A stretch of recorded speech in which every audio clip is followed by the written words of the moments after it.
जय श्री ओम नमः सिद्धेभ्यः।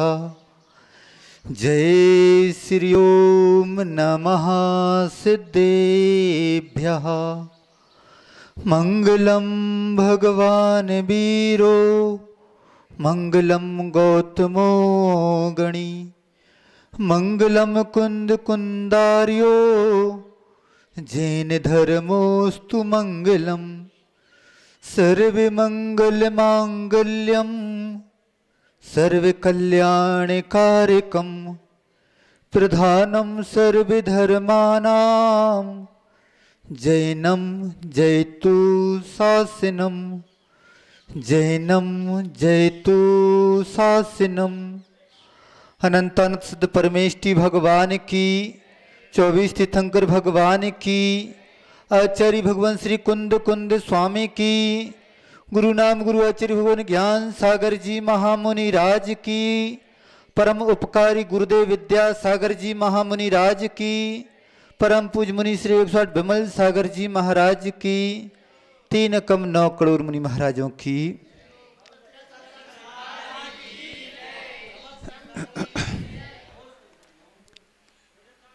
एक मकड़ी घर बना रही थी। तभी एक व्यक्ति निकला और दूसरे व्यक्ति से बोलता है कि देखो कितना सुंदर घर बनाया जा रहा है। दूसरा व्यक्ति विचारक था, वह बोलता है कि आप सही बोल रहे हो, परंतु थोड़ा सा सुधार करना आवश्यक है। सुधार क्या करना है? वह व्यक्ति बोलता है कि यह बोलो, देखो कितना सुंदर मौत का घर बनाया जा रहा है, कितना सुंदर मौत का घर बनाया जा रहा है। वह मकड़ी दूसरों को फंसाने के लिए सुंदर घर को बना रही है, मौत को घर को बना रही है, और एक दिन वह मछली, वह मकड़ी स्वयं ही फंस के उसमें जाल में फंस के मर जाएगी। अब यह क्रिया हो रही है। एक व्यक्ति बोल रहा है कि सुंदर घर बनाया जा रहा है, और एक व्यक्ति बोल रहा है सुंदर मौत का घर बनाया जा रहा है। हर व्यक्ति सोच अलग होती है, विचार शक्ति अलग होती है, देखने का दृष्टिकोण भी अलग होता है। इसी के ऊपर से खाई को लिखा था, मैं पागल हूं या दुनिया पागल, किस पे हंसूं? मैं पागल हूं या दुनिया पागल, किस पे हंसूं? आपकी दृष्टि में हम पागल हैं और हमारी दृष्टि में आप पागल हैं। अब तुम्हें हमारे ऊपर हंसी आती होगी और हमारे लिए आपके ऊपर हंसी आती है कि देखो तो यह दुर्लभ मनुष्य पर्याय मिली है, और इसमें आदमी अपना समय खोता चला जा रहा है। जो व्यक्ति दूसरे की समय की कद्र करता है, वह व्यक्ति अपने समय की कद्र करता है। जो व्यक्ति दूसरों की समय की कद्र नहीं करता, वह कभी अपने समय की कद्र कर ही नहीं सकता, और उसकी जिंदगी अस्त व्यस्त जिंदगी हुआ करती है। तो बस हमें अपने समय की कद्र करना है। और अपने समय की कद्र कैसे होगी? हम जो क्रियाएं कर रहे हैं उसके बारे में थोड़ा सोच विचार होना चाहिए कि वह क्रिया क्या समयोचित है, क्या हमारे हित के लिए है। थोड़ा सा व्यक्ति यदि विवेक लगा ले तो वह क्रिया, उस क्रिया को बहुत अच्छे से किया जा सकता है। परंतु उस व्यक्ति की स्थिति तो ऐसी हो गई कि एक बार घटना कुछ ऐसी घटी कि ब्रिटेन के प्रधानमंत्री चर्चिल हुए हैं। वह व्यक्ति एक पागल की अस्पताल में पहुंचता है उद्घाटन करने के लिए, और वहां पर एक व्यक्ति को देखता है कि वह व्यक्ति एक पत्र लिख रहा है, कुछ लिख रहा है। वह चर्चिल उससे जाकर पूछते हैं कि क्यों भाई, क्या कर रहे हो? वह व्यक्ति बोलता है कि देख नहीं रहे हो कि मैं पत्र लिख रहा हूं। चर्चिल साहब को फिर जिज्ञासा जागती है, किसको लिख रहे हो? वह व्यक्ति बोलता है कि मैं अपने आप को लिख रहा हूं। चर्चिल साहब ने कहा कि एक बात तो बताओ कि आप अपने आप के लिए पत्र लिख रहे हो, यह तो बता दो कि उस पत्र में क्या लिख रहे हो। तो वह व्यक्ति पागल तो था ही, हंसने लगा और बोलता है कि तुम क्या बिल्कुल पागल हो? जब मैं पत्र डाल दूंगा, जब पत्र हमारे पास आ जाएगा, फिर उस पत्र को मैं खोल के पढ़ूंगा, तभी तो मैं बता सकूंगा कि इस पत्र में क्या लिखा है। बस ऐसी कुछ क्रिया हमारी अपनी हो रही है कि मैं जो कर रहा हूं उसके बारे में सोच समझ नहीं पा रहा हूं कि यह क्रिया किस प्रयोजन से की जा रही है। आदमी पैसा कमाने में पागल हुआ जा रहा है। दिन रात एक ही धुन उसके ऊपर छाई हुई है कि कैसे भी हो, साम दाम दंड भेद एन कैन प्रकरण, नीतियों को एक साइड रखते हुए, न्याय नीति को एक साइड रखते हुए, कुछ भी हो मुझे पैसा कमाना है। और वह पैसा कैसे कमाना है यह बात तो दूर की बात रही, वह व्यक्ति यह भी नहीं सोच पा रहा है कि यह पैसा क्या मेरे काम आएगा।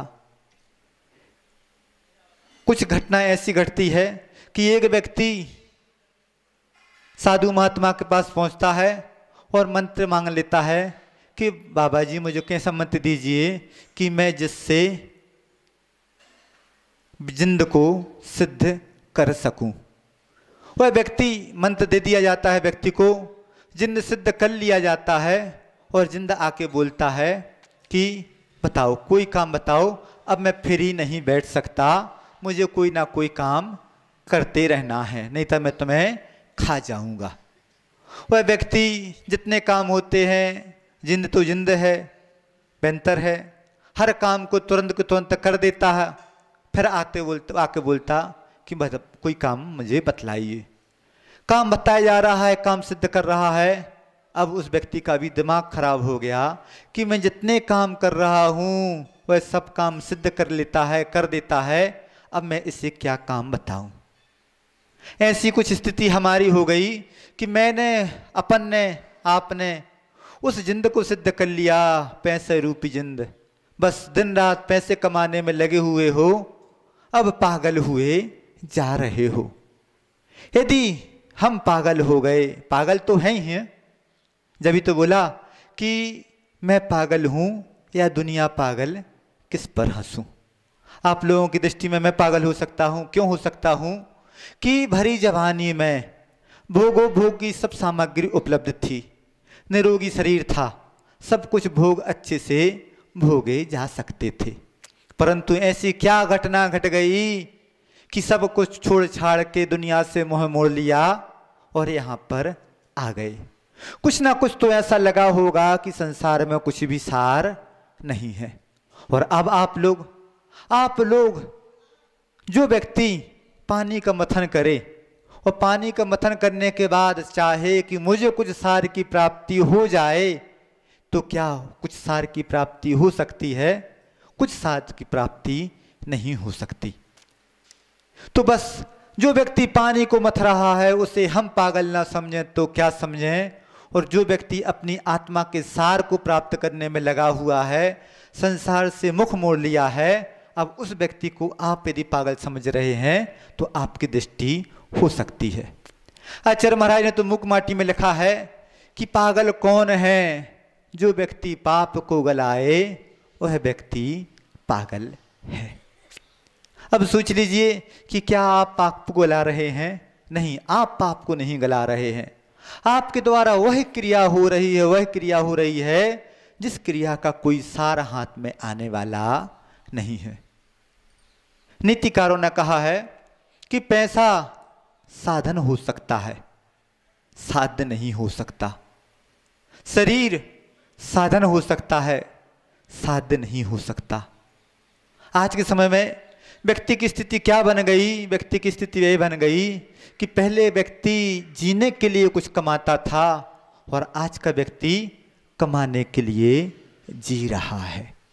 अब सोच लीजिए कि ऐसी स्थिति में कौन पागल, आप पागल या हम पागल। एक कथा और पढ़ने में आई थी, पागलों की बात चल रही है। कथा क्या है, हकीकत जैसी है कि जो व्यक्ति जिसके ऊपर मद छा जाता है वह व्यक्ति किसी दूसरे को कुछ भी नहीं समझता है। हुआ यह है कि भारत के प्रधानमंत्री भी एक पागल के अस्पताल के उद्घाटन करने के लिए पहुंचे और एक व्यक्ति से चर्चा करते हैं। वह बोलता है, उस व्यक्ति से पूछा जाता है, वह नेहरू जी बोलते हैं कि भाई आप कौन। वो पागल बोलता है नेहरू जी से, आप कौन। तो नेहरू जी जवाब देते हैं कि मैं इस देश का प्रधानमंत्री जवाहरलाल नेहरू। वह व्यक्ति बोलता है शांत रहो, क्यों भाई क्या हो गया।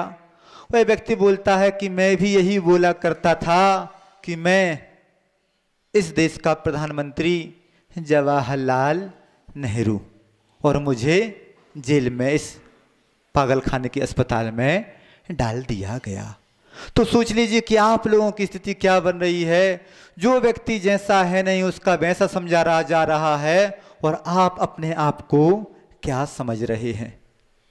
जो व्यक्ति पैसा कमाता है, किसी व्यक्ति ने कहा लिखा कि व्यक्ति पहले पैसा कमाने में अपने स्वास्थ्य को खो देता है और फिर उस स्वास्थ्य को प्राप्त करने के लिए उस पैसे को खोना शुरू करता है। तो सोच लीजिए कि ऐसा व्यक्ति कौन होगा कि पहले पैसा कमाने के लिए अपने स्वास्थ्य को खो रहा है और फिर वह व्यक्ति उस स्वास्थ्य को प्राप्त करने के लिए अपने पैसे को खो रहा है। अब सोच लो हाथ में क्या आया, रात भर पीसो और पारे में उठाओ। अब रात भर पीसो और पारे में उठाओ, अब ऐसे व्यक्ति को आप क्या कहेंगे बताओ। ऐसे व्यक्ति को क्या कहेंगे? ऐसे व्यक्ति को आप लोग पागल कहेंगे। पागल कौन होता है? जो व्यक्ति पैसे कमाने में इतना अंधा हो गया, इतना अंधा हो गया कि वह व्यक्ति गुलामी की जिंदगी जी रहा है। एक होता है बंधुआ मजदूर। बंधुआ मजदूर क्या होता है? बंधुआ मजदूर वह होता है कि जिस व्यक्ति को मात्र खाने पीने के लिए दिया जाता है और 24 घंटे उससे काम लिया जाता है। अब आप अपने शरीर के बारे में सोच लो कि शरीर के बारे में क्या कर रहे हैं आप। अपने शरीर से खिलवाड़ किया जा रहा है, 24 घंटे उस मशीन से काम लिया जा रहा है। अब मशीन एंड वेंड नहीं होगी, बिगड़ेगी नहीं तो क्या होगा। तो बस जो व्यक्ति जिंदगी में गुलामी की जिंदगी जी रहा हो और कहे कि मैं आजाद हूं, मेरा अपने ऊपर अधिकार है, जिस व्यक्ति ने अपने मन के ऊपर अधिकार कर लिया वह उस व्यक्ति को तो हम कह सकते हैं कि हाँ उसका अपने ऊपर अधिकार है। और जो व्यक्ति अपने मन के ऊपर अधिकार ना कर सके उस व्यक्ति को तो यही कहा जाएगा कि वह व्यक्ति पागल हो गया है, गुलामी की जिंदगी जी रहा है, मन का गुलाम वह व्यक्ति हो गया है।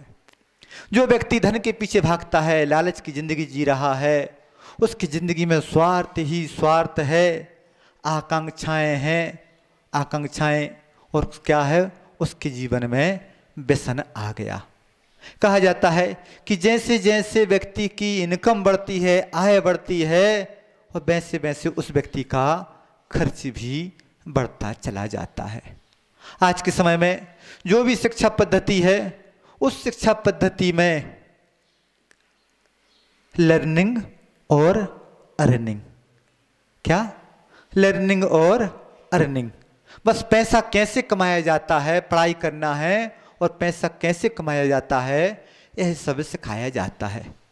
और जो पहले भारतीय शिक्षा पद्धति हुआ करती थी उस शिक्षा पद्धति में क्या शिक्षा का मूल उद्देश्य होता था, वहाँ पर तो व्यक्ति की सोच यह होती थी कि मुझे पैसा कैसे खर्च करना है। आज के समय में व्यक्ति पैसा कमाना तो जानता है परंतु व्यक्ति पैसा खर्च करना नहीं जानता। और जिस व्यक्ति को यह ज्ञान है कि पैसा कैसे कमा लिया परंतु यह व्यक्ति को ज्ञान नहीं कि पैसा कैसे खर्च किया जाता है, उस व्यक्ति का पैसा खर्च होगा तो किस जगह खर्च होगा, तो उस व्यक्ति का पैसा तो व्यसनों में ही खर्च होगा। आज के समय में व्यक्ति पैसा कमा रहा है, बहुत पैसा कमा रहा है, परंतु उसका पैसा कहाँ खर्च हो रहा है, तो उस व्यक्ति का 25% पैसा व्यसनों में खर्च हो रहा है, 25% पैसा प्रदर्शन में खर्च हो रहा है, 25% पैसा उसका दवाइयों में खर्च हो रहा है, और 25% पैसा वह व्यक्ति अपने ऊपर खर्च करता है अथवा उसकी थोड़ी बहुत बचत करता है। तो सोच लीजिए कि अपने लिए उस व्यक्ति ने कितना खर्च किया। प्रदर्शन में खर्च किया, क्या अपने ऊपर खर्च किया? नहीं, अपने ऊपर खर्च नहीं किया। व्यसनों में किया, क्या किया? पाप उसने बांध लिया। दवाओं में खर्च किया, तो पहले हमने अपने शरीर को बर्बाद किया और फिर हमने अपने शरीर को कुछ बनाने के लिए कि वैसे हमारा स्वास्थ्य वापस आ जाए, उसके लिए पैसा खर्च करना शुरू कर दिया। उस व्यक्ति की स्थिति तो ऐसी हो गई कि पैसा कमा रहा है और खर्च कर रहा है। एक व्यक्ति जंगल से गुजर रहा था, एक बसंत का महीना था, पतझड़ लग चुका था, बसंत आने वाला था। वह व्यक्ति एक पेड़ के पास पहुंचता है, देखता है कि पेड़ के पास ना तो फल हैं, ना ही पत्ते हैं, कुछ भी नहीं बचा। वह व्यक्ति उस पेड़ से बोलता है कि छी, यह कोई जीवन है? ना तुम्हारे पास फल हैं, ना पत्ते हैं, कुछ भी तो तुम्हारे पास नहीं है। उस व्यक्ति को देखकर वह पेड़ हंसा और बोलता है कि मेरे पास पत्ते भी आ जाएंगे, फल भी आ जाएंगे, परंतु तुम्हारा एक बार यौवन बीत गया तो उसके बाद तुम्हारा यौवन नहीं आएगा। तो सोच लीजिए कि हमारा यौवन किस चीज में बीत रहा है। यौवन किसे कहते हैं? 4 प्रकार के पुरुषार्थ हुआ करते हैं, और जो व्यक्ति उन 4 प्रकार के पुरुषार्थ को अपने जीवन में स्थान देता है, यौवन उन 4 प्रकार के पुरुषार्थ को अपने जीवन में स्थान दे सकता है। बूढ़ा व्यक्ति 4 प्रकार के पुरुषार्थ कर ही नहीं सकता। तो बस जो व्यक्ति पैसे के पीछे भाग रहा है, उस व्यक्ति की स्थिति क्या बन रही है? उस व्यक्ति की स्थिति ऐसी बन रही है कि किसी कवि ने कहा है, फलक पर रहकर फरिश्ता बन बैठे हैं, जमीन पे इंसान बन के दिखाओ तो जानू। जो व्यक्ति पैसा कमा रहा है, दुनिया उसको फरिश्ते की संज्ञा दे सकती है, परंतु अभी उसको यदि देवता बनना है, इंसान बनना है, फरिश्ता बनना आसान है, परंतु इंसान बनना कठिन हो गया है। क्योंकि उसके ऊपर पैसा सवार हो गया है। और जब तक जिस व्यक्ति के ऊपर पैसा सवार रहेगा, वह व्यक्ति दूसरों की दृष्टि में तो फरिश्ता बन सकता है, परंतु अभी वह इंसान बना ही नहीं है। जब व्यक्ति पैसा कमा लेता है तो क्या होता है? आधि, व्याधि और उपाधि। आधि क्या हो गई? शरीरगत बीमारी को आधि कहा जाता है, मानसिक बीमारी को व्याधि कहा जाता है, और उपाधि नगर सेठ की संज्ञा दे दी गई, श्रीमंत सेठ की संज्ञा दे दी गई, सेठ जी कहने लगे, यह हो गई उसकी उपाधि। तो आदि व्याधि उपाधि का तो जीवन वह व्यक्ति जी रहा है, परंतु अभी समता से वह व्यक्ति बहुत दूर है। आदि व्याधि उपाधि, इनके ऊपर है समाधि। जो व्यक्ति आदि व्याधि उपाधि से बच जाएगा, वह व्यक्ति समता में लीन हो पाएगा, समाधि को प्राप्त कर पाएगा। क्या आपके जीवन में समाधि है? नहीं, आपके जीवन में समाधि नहीं है। समता भाव को समाधि कहा जाता है। जो व्यक्ति पागलपन की जिंदगी जी रहा है, वह व्यक्ति क्या अपनी कुछ आत्मा का हित कर रहा है? नहीं, वह व्यक्ति आत्मा का हित कर ही नहीं रहा है। पूज्य सुदासाई महाराज जी एक बात कहा करते हैं कि जो व्यक्ति जैन कुल में जन्म ले लिया, उस व्यक्ति को मैं सम्यक दृष्टि मानता हूं।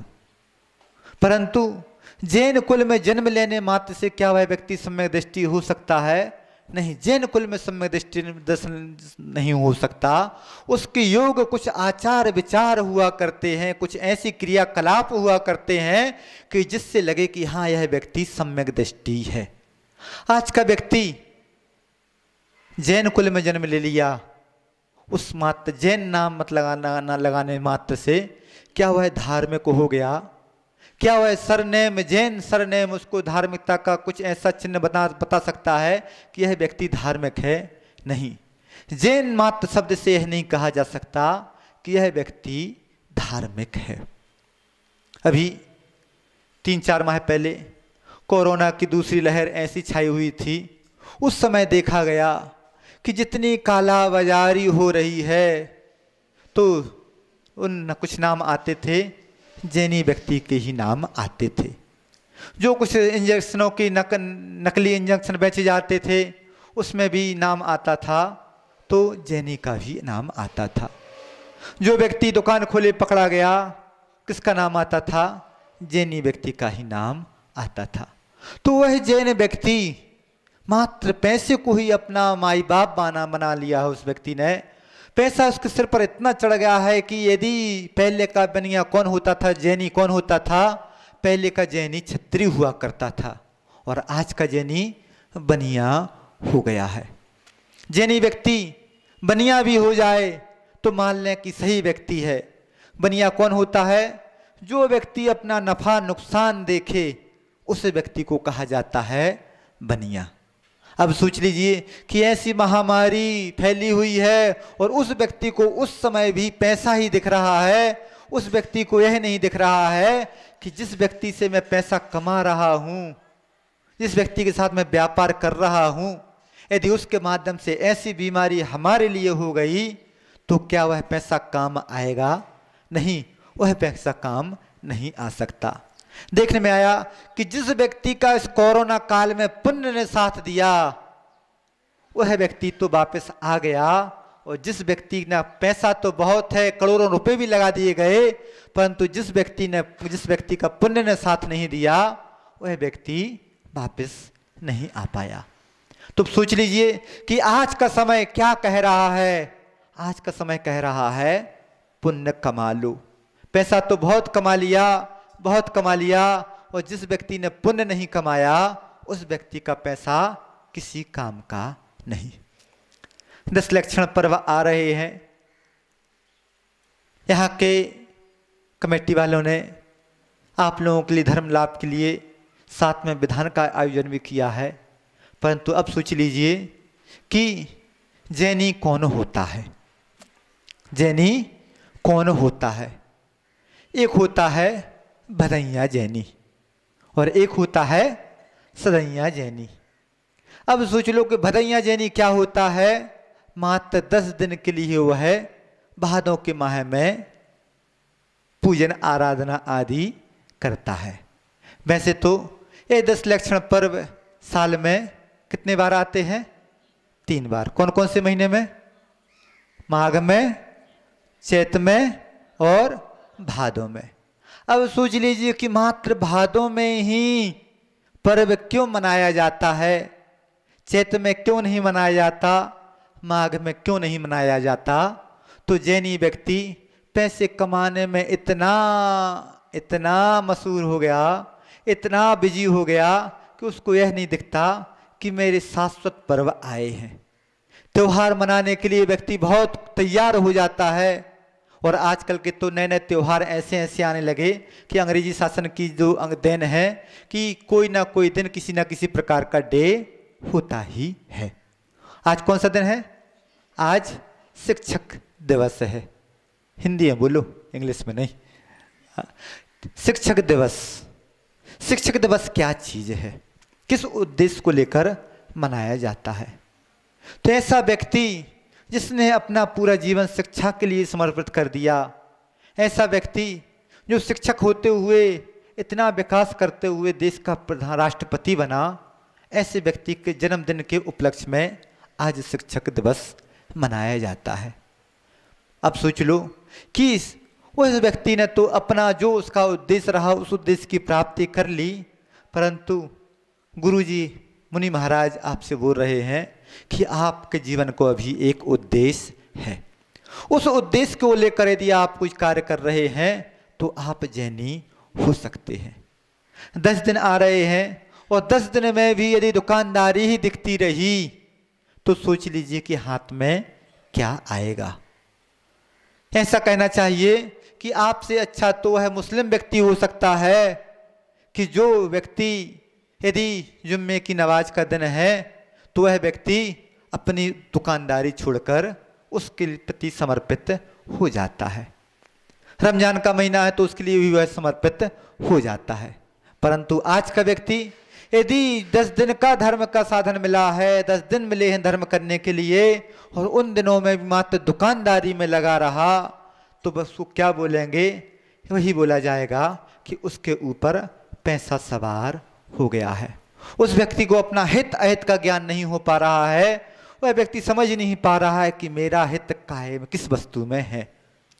आत्मा जैनिक व्यक्ति कौन? जो व्यक्ति अपनी आत्मा के हित की बात सामने रखकर कोई भी क्रिया करता है, अपनी आत्मा के हित की बात रखकर करता है। और जो व्यक्ति मात्र शरीर की सेवा शुश्रूषा में लगा रहता है, पैसे के पीछे भागता रहता है, संबंधियों के पीछे भागता रहता है, उस व्यक्ति अपनी आत्म तत्व को भूल चुका है। संस्कृत में एक दोहा पढ़ने में आया था, करिष्यामि करिष्यामि करिष्यामि इति चिंतयेत्, मरिष्यामि मरिष्यामि मरिष्यामि इति विस्मयेत्।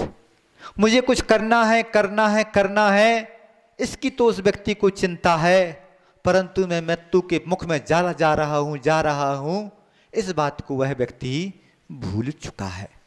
तो बस दुनिया में कहा जाता है, पढ़ने में आया कि सबसे ज्यादा काम कौन सा काम सबसे ज्यादा होता है? तो बस दुनिया में सबसे ज्यादा काम होता है पाप का कार्य।